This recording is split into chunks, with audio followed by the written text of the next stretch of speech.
位早晨，呢個就係我住嘅地方啦。咁同大家介紹翻呢，咁呢個地方呢，就係好近海邊嘅，咁10分鐘就可以行到去海灘噶啦。咁同埋呢度呢，又冇乜蚊噶喎，所以呢，住喺呢度都幾舒服嘅。喺西班牙啦，依家去睇睇個環境先。咁依家就返去我學生 David 學校啊。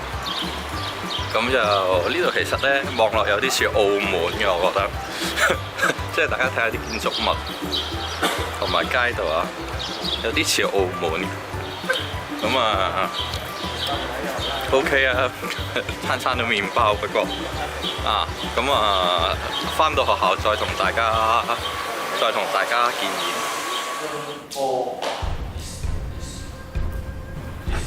咁嚟到西班牙第一日啦，咁教嘅都會係啲基本嘢，譬如話直步啦、十字啦、三門啦，呢啲基本嘅入門套路啦。咁樣就依家就喺度教緊佢哋三門啦，咁就除此之外啦，又有啲十字啦咁樣，咁樣就第一日嘅教程就係咁多啦。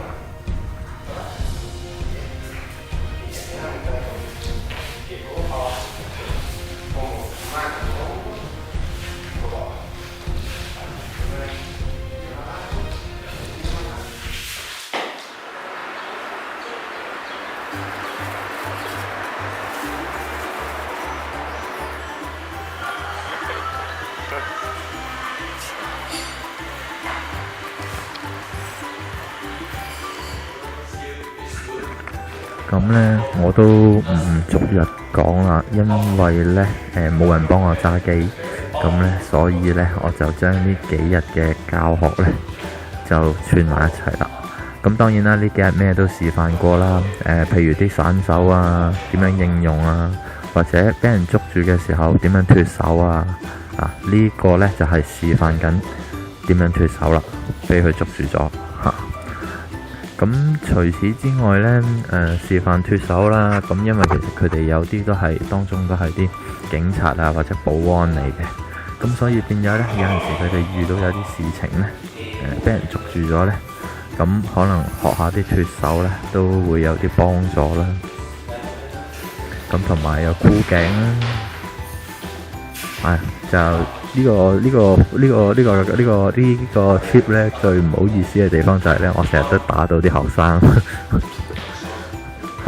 咁又同埋示範下啲武器啦，武器嘅反擊啦、自衛啦咁樣。咁同埋又示範一啲即係類似係啲碎橋攬打嘅用法咧。即係如果遇到其他角度打過嚟嘅時候，點應用啊？咁樣。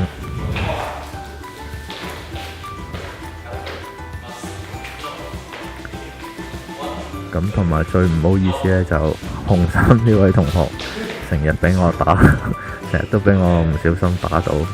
咁呢個真係冇辦法啦，非常唔好意思。咁仲有一啲就咁高大嘅學生啦，咁佢哋嘅體力係真係好好嘅，同埋個體質又好好，咁所以其實好多時我係教佢哋啲速度啦，同埋力量嘅速度同埋啲技巧嘢咁樣，係啦。咁呢個又係其中俾我打得最多嘅學生阿 David 啦，頭先嗰個。咁呢兩個呢就好細個嘅啫，呢兩個其實係得12歲嘅啫。咁我話教佢哋一啲白眉、下盤腳嘅功夫咯，介紹下咯。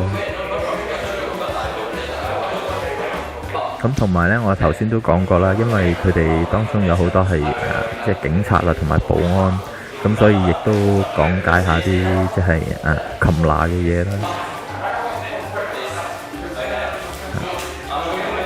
咁咁呢個呢，又係其實佢兩個都係叫 David。咁呢兩個呢，都係俾我打好多咯，我都好唔好意思。咁同埋試下一啲白眉，即係發勁嘅動作啦，即係我能夠個身唔喐就帶喐佢啦，同埋一啲走位嘅動作啦，走位偷打嘅動作啦。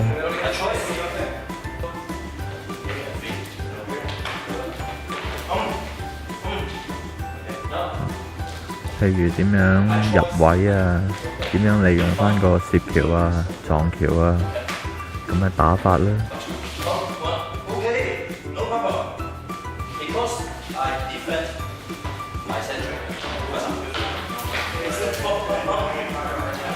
咁除此之外呢，就會有啲學生，因為佢哋即係譬如有啲係警察嚟，佢哋識得搏擊，咁我又會即係用盡量試下用白眉嘅技巧融入搏擊嗰度，即係教佢哋咁樣。